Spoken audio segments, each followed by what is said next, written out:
Bali merupakan salah satu destinasi pariwisata dunia yang dikunjungi ratusan dari warga negara asing tiap tahunnya.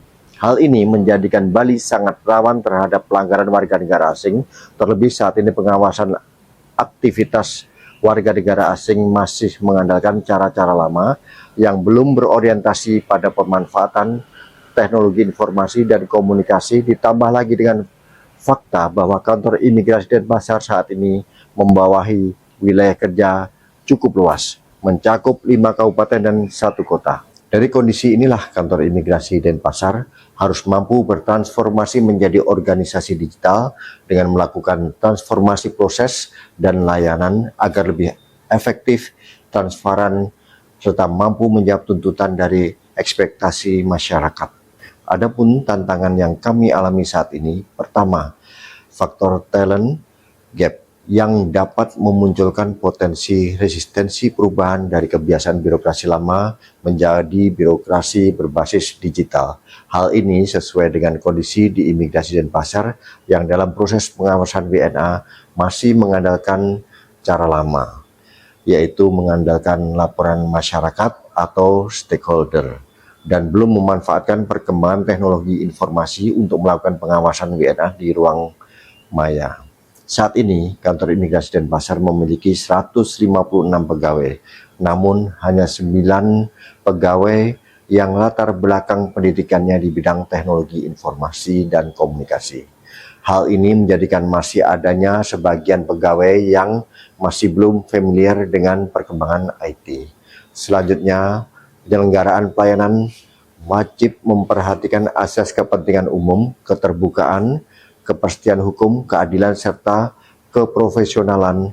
Selain itu, guna memastikan pelayanan berjalan efektif dan terukur, perlu disertai adanya standar pelayanan yang disusun sebagai tolak ukur mutu layanan yang selalu dimonitoring dan dievaluasi secara berkesinambungan dengan mengedepankan prinsip transparansi, partisipatif, akuntabel, berkesinambungan, adil, netral. Selain itu, penilaian standar kinerja pelayanan juga bersumber dari survei kepuasan masyarakat yang dilakukan secara rutin setiap bulannya. Selanjutnya, untuk merespon kondisi yang ada, peserta memunculkan gagasan untuk meningkatkan kinerja organisasi, khususnya dalam meningkatkan kualitas pengawasan warga negara asing dan penegakan hukum keimigrasian terhadap pelanggaran yang dilakukan oleh WNA melalui pembentukan tim cyber patrol guna memaksimalkan pengawasan WNA dan penegakan hukum keimigrasian di wilayah kerja kantor imigrasi Denpasar. Adapun standar atau mekanisme kinerja yang kami susun meliputi: pertama, tim setiap hari akan melakukan pemantauan di medsos terkait aktivitas mencurigakan atau menonjol dari WNA yang berada di wilayah kerja kantor imigrasi Denpasar. Selanjutnya, tim menginput hasil pantauan media sosial ke dalam dashboard khusus yang dapat dipantau oleh pimpinan secara aktual, cepat, diakses di mana dan kapan saja.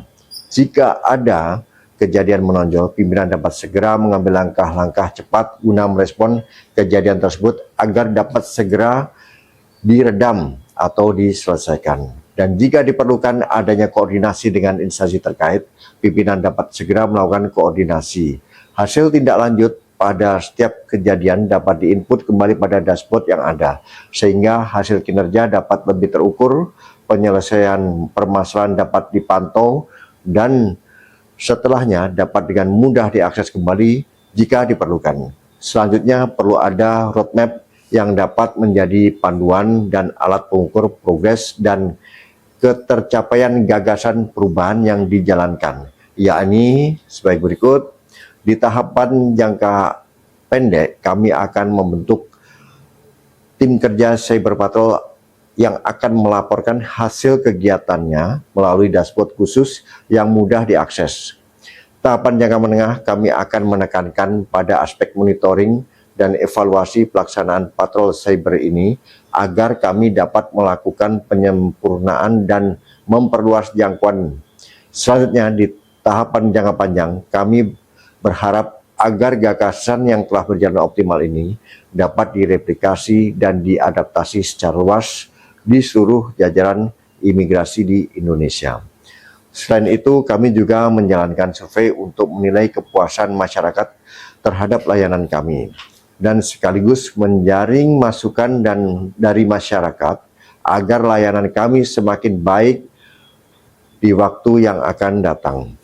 Pada akhirnya, saya Haryo Sakti sebagai pimpinan harus mampu membawa transformasi kantor imigrasi Denpasar untuk meninggalkan cara-cara khas birokrasi masa lampau menuju organisasi masa depan berbasis digital yang dapat memenuhi ekspektasi masyarakat.